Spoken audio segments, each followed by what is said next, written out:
Yo, what's up mga ka-creator? Ito na, may bago na naman tayo na dagdag sa mga koleksyon natin.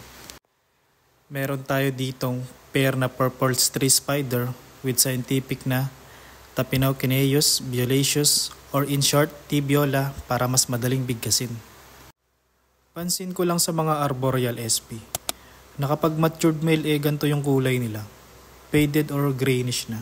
Compare sa female na makulay. Silipin naman natin tong female natin. Actually mga ka-creator, gravid na tong female natin eh. Antayin na lang natin siya mag-drop ng egg. Tignan nyo. Yan yung mga egg niya.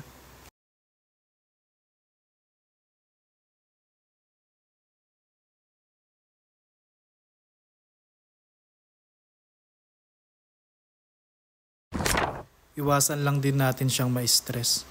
Kaya nalagay ko siya sa di masyadong nagagalaw. Sensitive din siya sa light eh. Kaya balutan natin yung enclosure niya para ma-block yung mga liwanag.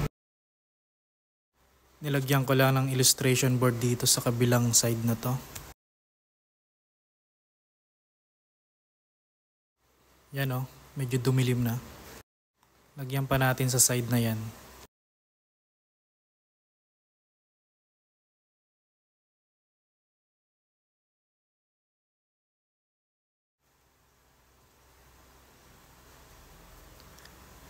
Try kong patahin yung ilaw.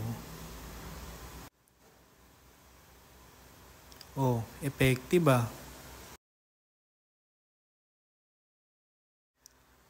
Pati tong harap, lagyan din natin siya ng takip para madilim talaga. Okay na mga ka-creator. Antayin na lang natin kung kailan magdadrop ng eksaktong gravid na T-viola natin. Sana maging successful. Update na lang ako sa progress niya soon. Bye!